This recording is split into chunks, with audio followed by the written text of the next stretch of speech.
जैसे आप बोलेंगे एंड्रोजेनेटिक एलोपेशिया का मेन पैटर्न क्या है?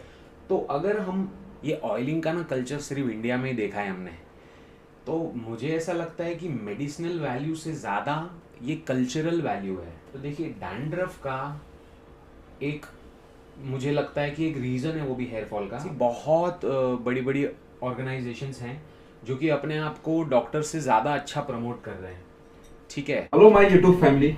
बहुत दिनों से हमको एक पॉडकास्ट का रिक्वेस्ट आ रहा था, वो था हेयर फॉल। तो आज हम नागपुर के one of the dashing youngest and charming dermatologist के पास आए, जिनका नाम है डॉक्टर सुमित जग्यासी। आज से कम 6 महीने पहले मुझे भी हेयर फॉल का बहुत प्रॉब्लम हुआ था, तो मैंने सर से ही डिस्कस किया था और आज का दिन है, मेरे हेयर ग्रोथ काफी अच्छा हुआ है। तो स्टार्ट करते हैं पॉडकास्ट। हमारे पास बहुत सारे क्वेश्चंस हैं जो हम सर से पूछेंगे और जानने की कोशिश करेंगे हेयर फॉल होता क्या है और इससे हम कैसे छुटकारा पा सकते हैं। बने रहे हमारे साथ नागपुरियन विक्की के साथ।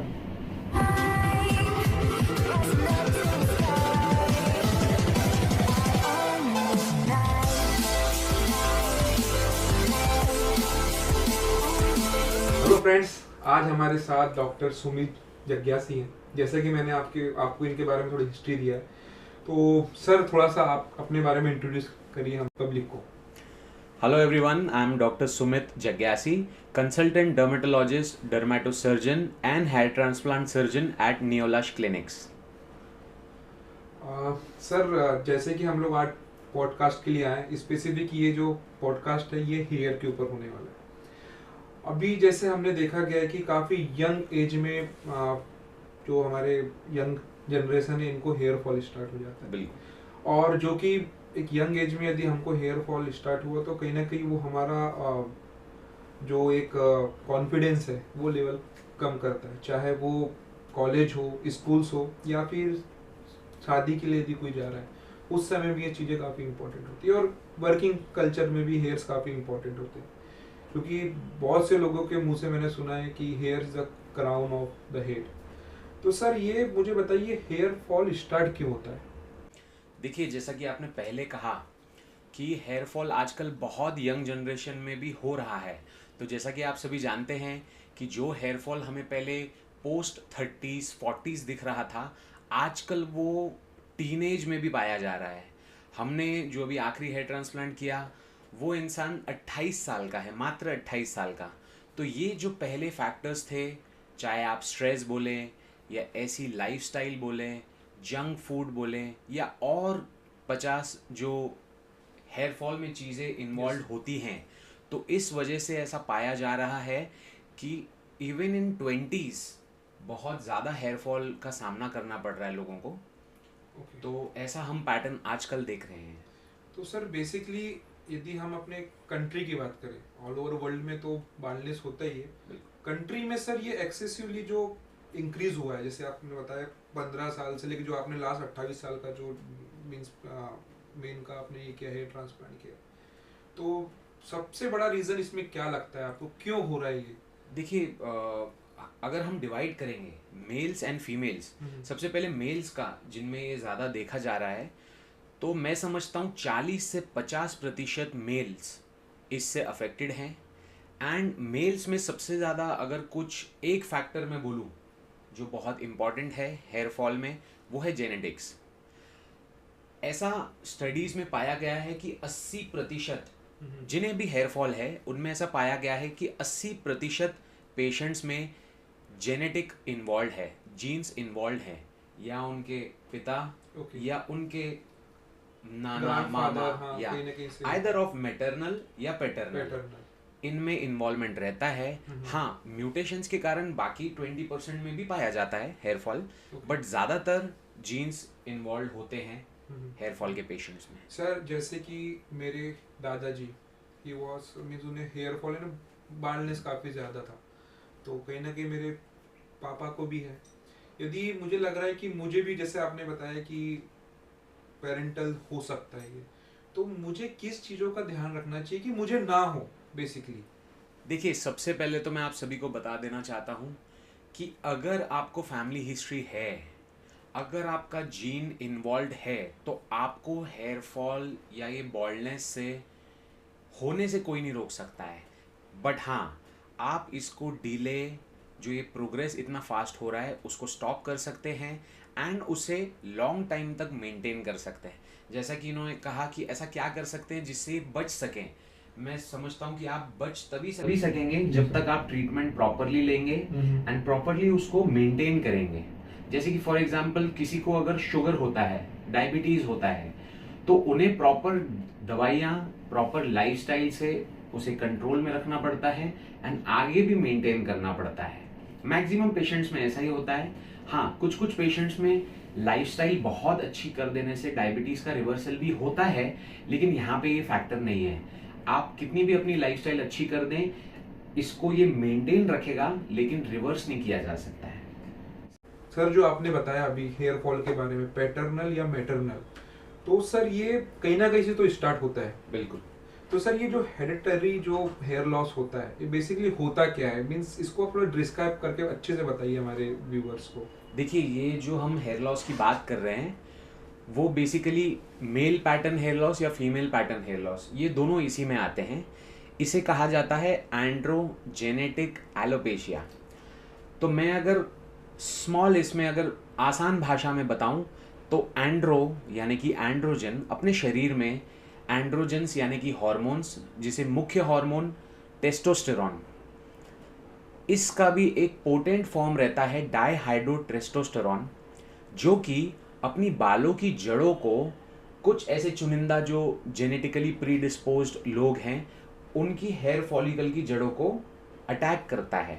अब ये अटैक होने के कारण क्या होता है, जाहिर सी बात है हार्मोन अपने शरीर में हमेशा रहता है, तो ये अटैक भी हमेशा होगा, 365 दिन होगा, 24 घंटे होगा। बिल्कुल सर। जाहिर सी बात है किसी को भी आप रोज मारोगे, रोज टॉर्चर करोगे, तो पहले वो कमजोर होता है और फिर वो मर जाता है। वैसे ही ये hormone, DHT hormone, hair follicle की जड़ों को कंटिन्यूस अटैक करके पहले ये थिकनेस में, साइज में, डेंसिटी में, नंबर्स में धीरे धीरे कम होने लगते हैं एंड फाइनली एक पॉइंट ऐसा आता है कि वो हेयर फॉलिकल मर जाता है या झड़ जाता है। ऐसे केसेस में इसलिए ये शुरुआत कहाँ से होती है, जैसे आप बोलेंगे एंड्रोजेनेटिक एलोपेशिया का मेन पैटर्न क्या है, तो अगर हम मैक्सिमम केसेस को अगर स्टडी करें तो सामने अपना ये जो फ्रंटल एरिया है, शुरुआत होती है recession of frontal hair line से। यहाँ वाला पोर्शन पहले गायब होने लगता है एंड फिर धीरे धीरे क्राउन एरिया कवर होने लगती है। मेजॉरिटी पेशेंट्स में यही पैटर्न देखा जाता है एंड इसके कई ग्रेड्स भी होते हैं। ठीक है, तो बोलने का मतलब एंड्रो यानी एंड्रोजन के कारण होने वाली चीज, जेनेटिक जिसमें मुख्य कारण जीन्स है, एंड एलोपेशिया यानी लॉस ऑफ हेयर, इसीलिए इसका नाम कहा जाता है एंड्रोजेनेटिक एलोपेशिया। अगर ये मेल्स में होता है तो इसे कहा जाता है male pattern hair loss, and अगर फीमेल्स में होता है तो फीमेल पैटर्न हेयर लॉस। ऐसा करके इसका मुख्य क्लासिफिकेशन। आपने जितना भी अच्छे से डिस्क्राइब किया, तो मेरे ख्याल से जो हमारे व्यूअर्स हैं इन्हें कुछ तो अंदाजा हो गया होगा कि हेयर फॉल होता क्या है, कैसे प्रिवेंट कर सकते हैं।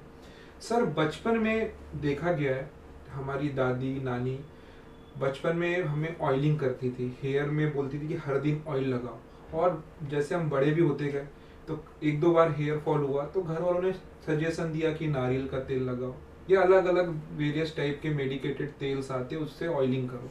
तो सर ये जो ऑयलिंग है कहाँ तक आपको लगता है कि हेयर फॉल को रोक सकती है? देखिए, मैं ऐसा समझता हूँ, मैंने बहुत जगह बाहर कंट्रीज़ में भी जाते हैं या हमारे दोस्तों से बातचीत होती है, ये ऑयलिंग का ना कल्चर सिर्फ इंडिया में ही देखा है हमने। तो मुझे ऐसा लगता है कि मेडिसिनल वैल्यू से ज़्यादा ये कल्चरल वैल्यू है, ये कल्चर में हमारे ऑयल लगाना कहीं, मुझे नहीं लगता है कि कहीं और बाहर के कंट्रीज़ में हम देखते हैं। रही बात कुछ हर्ब्स या मेडिसिनल जो रहते हैं ऑयल्स, कुछ हद तक वो स्टेबलाइज कर सकते हैं लेकिन हेयर फॉल को ट्रीट नहीं कर सकते हैं। आजकल बहुत पर्टिकुलर हेयर ऑयल्स बहुत फेमस हो रहे हैं। सर एक आदिवासी बहुत फेमस हुआ है। हाँ, लेकिन इस हेयर ऑयल में एक्चुअली है क्या, न कोई कंपनी बना रही है, न किसी का अप्रूवल है जी। हमें ही नहीं पता है कि एक्चुअली उसमें क्या है जो काम कर रहा है। डेफिनेटली। किसी में काम कर रहा है, किसी में ये सिर्फ मार्केटिंग गिमिक है। तो मुझे ऐसा लगता है कि आप लगा रहे हैं, आपको फील गुड फैक्टर अच्छा हो रहा है तो करना चाहिए। अगर आपको प्रॉपर ट्रीटमेंट करना है तो मैं नहीं समझता हूँ कि सिर्फ एक कोई हेयर ऑयल से कुछ हो पाएगा। सर ये बहुत बड़ा एक मिथ था। मैंने भी सोचा था कि ये हेयर ऑयलिंग काफ़ी ज़्यादा हेल्प करता है। मैंने भी कुछ दिन पहले ऑर्डर किया है आदिवासी, मैं आज ही कैंसिल करता हूँ इसे, क्योंकि वैसे तो सर ने जो मेडिसिन दिया I am taking that regularly, but इतनी ज़्यादा मार्केटिंग उसकी हो चुकी है आदिवासियों की, बड़े बड़े इन्फ्लुएंसर सर उसको मार्केट कर रहे हैं। बिल्कुल। और कुछ चलो सर ये बहुत अच्छा आपने हमें एक गाइडेंस दिया। लगे तो मैं सभी से कहना चाहूँगा, अगर आप हेयर ट्रीटमेंट ले रहे हैं तो देखिए हेयर ऑयल क्या करेगा। हेयर ऑयल वही पोर्स में जाके ब्लॉक कर देगा पोर को। उसके बाद आपका जो सीरम है या मेडिसिन है जो आपको आपके डॉक्टर ने दिया है वो अंदर जा ही नहीं पाएगा। तो मुझे ऐसा लगता है कि अगर आप दोनों यूज़ करेंगे तो इट्स ऑफ नो यूज़। हाँ, कल्चरल वैल्यू के हिसाब से आप कभी कभार ऑयलिंग कर सकते हैं या शैम्पू के पहले चम्पी कर सकते हैं तो वो बेटर है, बट ऐसे daily it's of no use. Sir जैसे अभी आपने वर्ड यूज़ किया शैम्पू, ये भी हमारे हेयर केयर में एक बहुत बड़ा इम्पोर्टेंट पार्ट है। तो सर आजकल मार्केट में तो बहुत सारे शैम्पू है जो कि डेंड्रफ मिटाने या हटाने के लिए यूज़ होते हैं। तो सर ये एक शैम्पू का जो मिथ है कि हमें शैम्पू हर दिन करना चाहिए, शैम्पू वीक्स में 2 बार करना चाहिए, और कौन सा शैम्पू करना चाहिए या शैम्पू करना ही नहीं चाहिए जो कि हेयर्स को अच्छी ग्रोथ प्रमोट करे, तो इसके बारे में आप थोड़ा सा देखिए बताएं। मैं आपने जो 2-3 चीज़ें कवर की, जैसे कि आपने पहले कहा डैंड्रफ, तो देखिए डैंड्रफ का एक मुझे लगता है कि एक रीज़न है वो भी हेयर फॉल का। अगर आपको डैंड्रफ है तो आपको वो डैंड्रफ के कारण हेयर फॉल हो सकता है, तो ऐसे टाइम पे आपको डैंड्रफ को ट्रीट करना चाहिए। सेकेंड थिंग, डैंड्रफ को ट्रीट करने के लिए बेस्ट ऑप्शन आज भी शैम्पूज ही हैं जो कि मेडिकेटेड रहते हैं। रही बात हेयर फॉल के लिए, आजकल बहुत सारे जैसे आदिवासी तेल होता है तो वैसे एंटी हेयर फॉल शैम्पूज भी प्रमोट हो रहे हैं। मुझे पर्सनली ऐसा लगता है कि contact time hardly 1 minute 2 minute रहता है, तो एज सच कोई इतना बड़ा मेजर रोल नहीं है इन शैम्पूज़ का। हाँ, अगर SLS और ये सब जो सोडियम लॉरेल सल्फेट होता है जो कि झाग प्रोड्यूस करता है, कहीं ना कहीं वो डैमेज करता है फॉलिकल को, कहीं ना कहीं हेयर फॉल जिसको ऑलरेडी हो रहा है दूसरे तरीके से, दूसरे कारणों से, उन्होंने अवॉइड करना चाहिए बहुत ज़्यादा एक्सेसिव शैम्पू का यूजेज।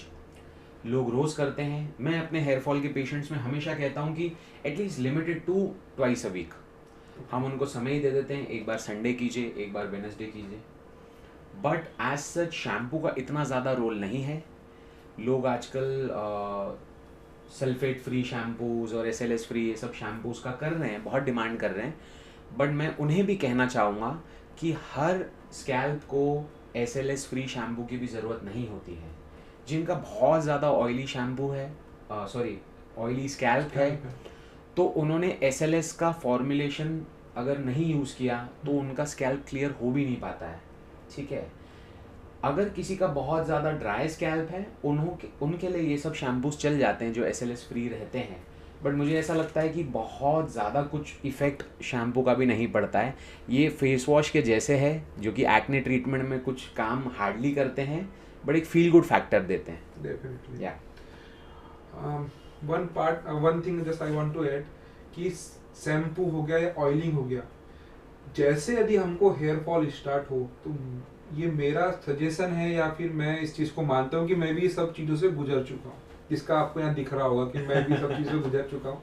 आप डॉक्टर्स को दिखाएं, डॉक्टर्स में भी कुछ सर्टिफाइड डॉक्टर होते हैं, कुछ बोर्ड सर्टिफाइड डॉक्टर्स होते हैं, उनके पास ही जाएं। सर ये जो अभी चल रहा है मिथ, ये मैं इसलिए लेके आ रहा हूँ क्योंकि जब मुझे हेयर फॉल स्टार्ट हुआ था तो मुझे उतना नॉलेज नहीं था, तो मेरे घर के पास एक डॉक्टर है, ही ऐड की MD और वहाँ लिखा हुआ था हेयर ट्रीटमेंट, एक्ने ट्रीटमेंट, तो मैंने उनके पास जाके दिखाया था।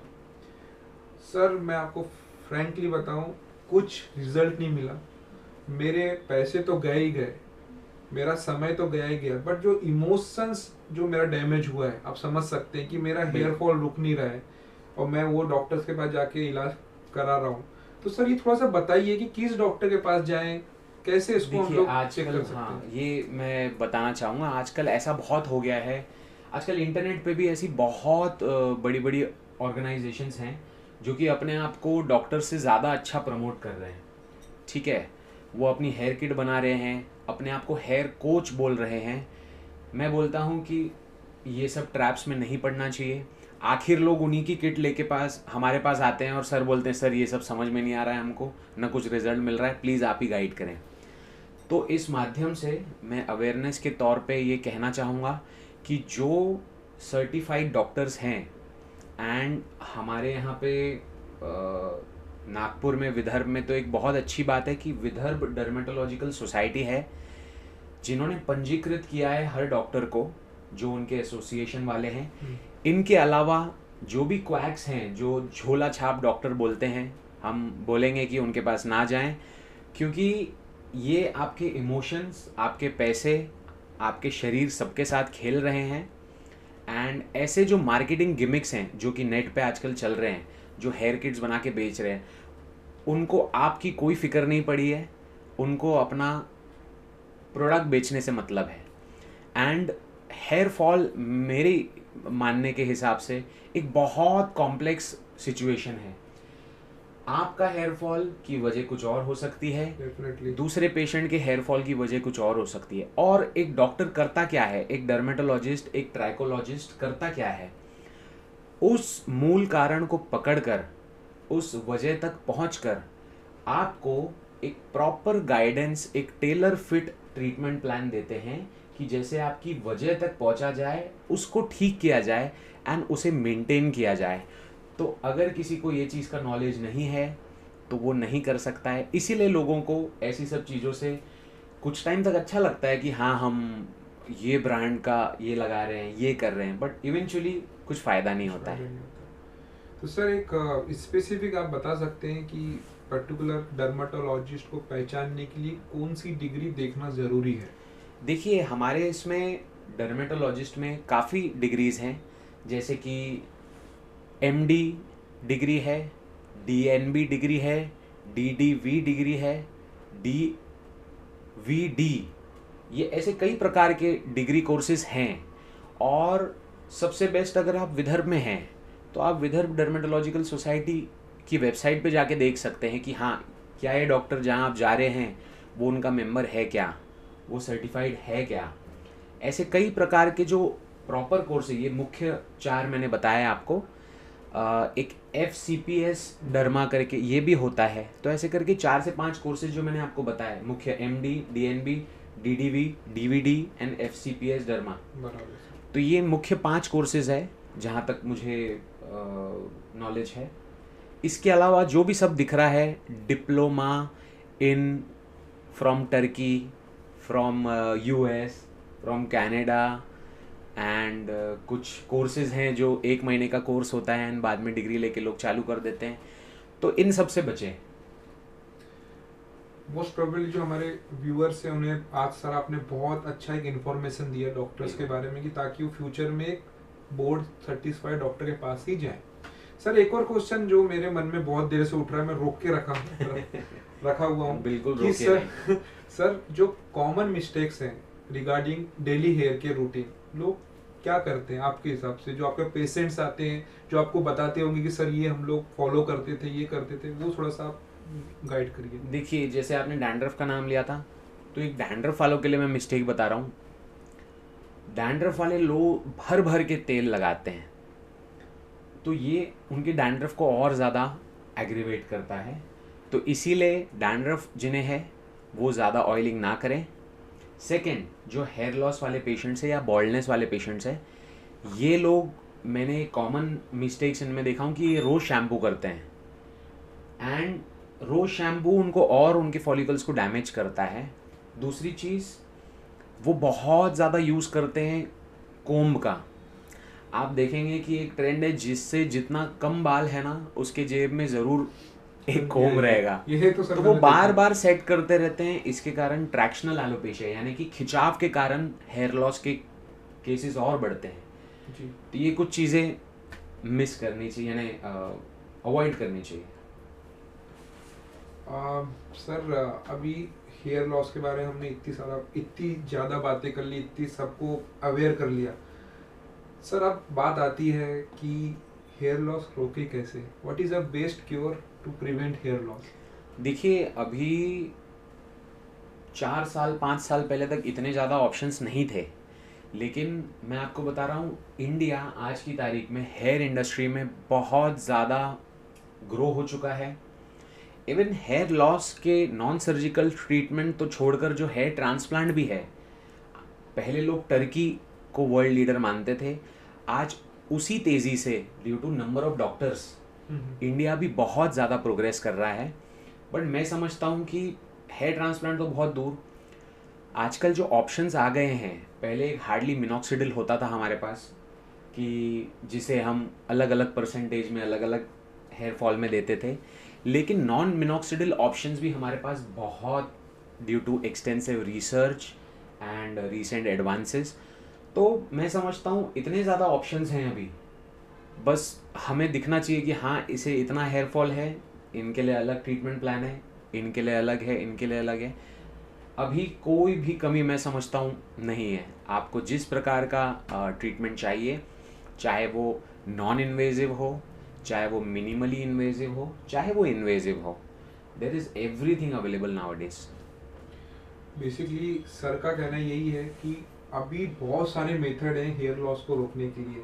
आप प्लीज़, ये मेरी भी रिक्वेस्ट है और सर की भी रिक्वेस्ट है कि जो सो कॉल सोशल मीडिया इन्फ्लुएंसर हैं, जैसे कि जो किड्स आती है, इनके बहकावे में ना आए। आप बोर्ड सर्टिफाइड डर्मेटोलॉजिस्ट के पास ही जाएं और अपना इलाज कराएं। Sir I am right? बिल्कुल बिल्कुल, इसमें कोई दो राहें नहीं है। बिल्कुल। और सर इसमें आपने एक वर्ड बोला था आपने इससे पहले, जो कि मैं 10-15 सालों से बहुत सुन रहा हूँ इसके बारे में, जो कि है हेयर ट्रांसप्लांट। तो सर ये बेसिकली हेयर ट्रांसप्लांट होता क्या है, किन पेशेंट्स को करना चाहिए, और इसके फायदे होते हैं या फिर नुकसान होता है? आप थोड़ा सा इसके बारे में बता दीजिए। देखिए, हेयर ट्रांसप्लांट बेसिकली क्या है, मैं आपको समझा देता हूँ कि जिन्हें बॉल्डनेस है, जो शुरुआत यहाँ से हो रही है, ये वाला एरिया चले गया है जिसका भी, तो क्या किया जाएगा, पीछे से बाल निकाले जाएंगे, आगे बाल वही बाल लगाए जाएंगे। ठीक है।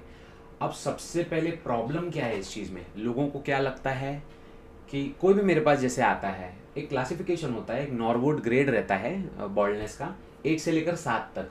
ओके। कई बार मैंने ऐसा देखा हूँ जिनकी बॉल्डनेस ज़्यादा भी नहीं है, ग्रेड 1 2 3 4, ये लोग आते हैं, सर बोलते हैं हेयर ट्रांसप्लांट कराना है। तो लोगों को ऐसा क्यों लगता है कि हेयर फॉल हुआ है तो सिर्फ हेयर ट्रांसप्लांट ही एक उपाय है? मुझे ऐसा लगता है कि ग्रेड 4 5 यहाँ तक हम easily medical line of management से मैनेज कर सकते हैं। हाँ, कुछ कुछ एक्सेप्शनल केसेस होते हैं। लेकिन हाँ, जब ग्रेड 6 7 तक बात आती है, तब मुझे लगता है कि हेयर ट्रांसप्लांट ही बेस्ट उपाय होता है। बट यहाँ पे भी प्रॉब्लम है, लोगों को क्या लगता है कि हेयर ट्रांसप्लांट कराने के बाद उन्हें केयर नहीं रखनी पड़ेगी। ठीक है, अरे हम पौधा लगा के देंगे, पानी उनको रोज डालना है। हाँ, 1-2 महीने में जैसे पेशेंट को टाइम मिले या जैसे डॉक्टर बताता है हम खाद डाल देंगे, लेकिन रोज पानी तो देना पड़ेगा। यस सर, बिल्कुल। तो ये बेसिक कंसेप्ट लोग भूल जाते हैं। उन्हें ऐसा लगता है कि हेयर ट्रांसप्लांट कराने के बाद कोई भी और केयर नहीं रखनी पड़ेगी, जिस वजह से मैं ऐसा देख रहा हूँ कि हमारे पास अभी कुछ 4-6 महीने में ऐसे केसेस ज़्यादा आना चालू हैं जिनका हेयर ट्रांसप्लांट हो चुका है, चाहे 10 साल पहले पुरानी तकनीक से हो चुका है, लेकिन उन्होंने ख्याल नहीं रखा तो वो भी बाल, ट्रांसप्लांटेड बाल भी झड़ गए। ओके। तो ये मिथ लोगों का हटना चाहिए कि हेयर ट्रांसप्लांट ही एकमेव इलाज है। नहीं, हम हेयर ट्रांसप्लांट कुछ ही चुनिंदा लोगों में प्रमोट करते हैं, लेकिन मैक्सिमम लोगों में हम कोशिश करते हैं कि मेडिकल एंड प्रोसीजरल छोटे मोटे प्रोसीजर्स जैसे PRP, growth factors, mesotherapy, laser hair regrowth, इनसे ही काफ़ी अच्छा इलाज हो जाए। सर हेयर ट्रांसप्लांट के बाद, जैसे फॉर एग्जांपल किसी पेशेंट ने हेयर ट्रांसप्लांट करवाया, जैसे आपने बोला है कि उसको ध्यान रखना ज़रूरी है, बट सर ऐसा भी होता हो कुछ केसेस में कि इसके कुछ साइड इफेक्ट भी होते होंगे? देखिए, साइड इफ़ेक्ट्स होते हैं, लेकिन वो डिपेंड करता है पेशेंट की भी बॉडी पे। एंड अगर आपको बीपी नहीं है, शुगर नहीं है, कोमॉर्बिडिटीज़ नहीं है, आप ओबेस नहीं हैं, तो अगर आप प्रॉपर डॉक्टर से कराते हैं, सर्टिफाइड डॉक्टर से कराते हैं, प्रॉपर सर्जन से कराते हैं, तो मुझे नहीं लगता एज सच कोई प्रॉब्लम जाती है। हमारे इतने कई केसेस हो गए हैं आज तक, हमें भी याद नहीं है, लेकिन कभी कोई प्रॉब्लम गई नहीं। हाँ, ऐसे केसेस देखने मिलते हैं जिन्होंने नॉर्मल टेक्नीशियन से करवा लिया जहाँ पे किसी डॉक्टर ने नहीं किया, and they landed up into complications. Second चीज़, जैसा मैंने आपको बताया, टर्की आज वर्ल्ड लीडर है इन हेयर ट्रांसप्लांट्स, लेकिन आप वहाँ का भी देखिए, लोग जो बहकावे में आके कुछ पैसे बचाने के चक्कर में वहाँ चले जाते हैं, हेयर ट्रांसप्लांट करा के आते हैं, लेकिन वो क्वालिटी ऑफ हेयर ट्रांसप्लांट इतनी अच्छी नहीं है जैसा हम देख रहे हैं। अलग एंगल्स होते हैं, यहाँ के एंगल्स अलग होते हैं, यहाँ के अलग एंगल्स होते हैं। अगर हेयर ट्रांसप्लांट वहाँ के कुछ देखे जाएं तो पता नहीं क्या किया हुआ है, पर ऐसा है कि जो बोलते हैं ना, कोई चीज़ चल जाती है तो उसी के पीछे सब लोग भागते हैं, बराबर सर। फिर क्वालिटी कॉम्प्रोमाइज होती है। तो अगर आप ध्यान देके प्रॉपर चैनल से एंड अच्छे डॉक्टर से, अच्छे क्लिनिक से आप अगर ट्रांसप्लांट कराएं तो hardly there is any complication. Sir, ये जो हमारा पॉडकास्ट चल रहा है काफ़ी इन्फॉर्मेटिव लगा मुझे भी बहुत सारी चीज़ें सीखने मिली और जानने मिली, नई नई चीज़ें, और हमारी जो टीम है उन्हें भी ये सब चीज़ें समझ में आई होगी अभी हेयर के बारे में।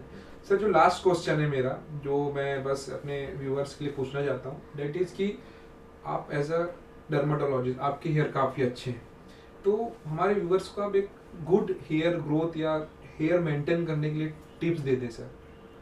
देखिए, सबसे पहले तो मैं आपको कहना चाहूँगा कि आजकल की जैसी लाइफस्टाइल हो रही है, तो आपको इतना समझना चाहिए कि खाने पीने का बहुत बड़ा रोल रहता है आपकी हेयर ग्रोथ में।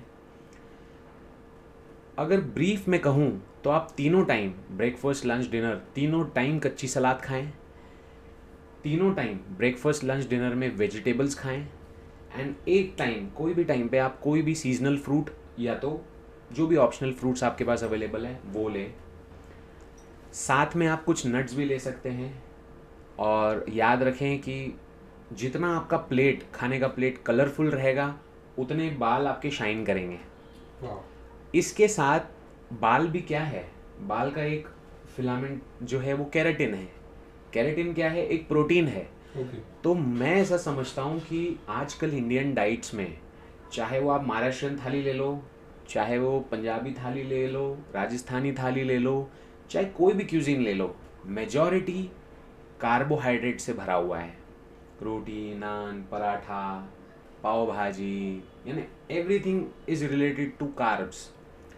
तो मैं ऐसा समझता हूँ, अगर केराटिन को आपको सही रखना है तो आपको प्रोटीन, चाहे वो किसी भी फॉर्म में हो, चाहे अगर आप वेजिटेरियन हैं तो आप सोयाबीन खा सकते हैं, पनीर खा सकते हैं, या मैक्स टू मैक्स बिल्कुल अगर आपको ये सब चीज़ें नहीं पसंद आती हैं तो आप एक टाइम पे चना ले सकते हैं, छोला ले सकते हैं, मूंग ले सकते हैं, स्प्राउट ले सकते हैं, बरबटी ले सकते हैं।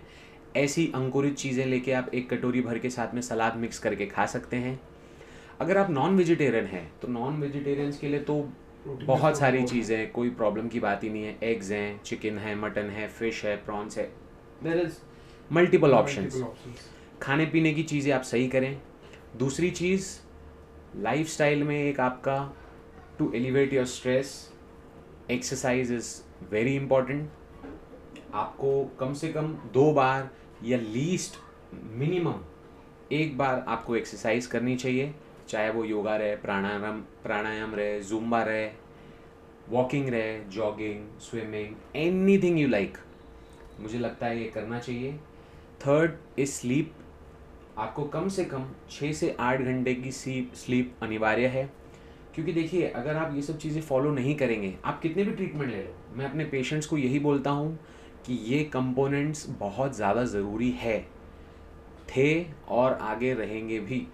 तो आप कितनी भी दवाई यहाँ लीजिए, प्रोसीजर्स करवा लीजिए, पीआरपी करवा लीजिए, लेकिन आपको वैसा रिजल्ट नहीं मिलेगा अगर आपकी लाइफस्टाइल सही नहीं है तो मुझे ऐसा लगता है कि ट्रीटमेंट पार्ट को बाजू में रखते हुए सबसे पहले पेशेंट ने अपनी लाइफस्टाइल सही करनी चाहिए, साथ में मेडिसिन एंड प्रोसीजर्स ये अपना काम करेंगे।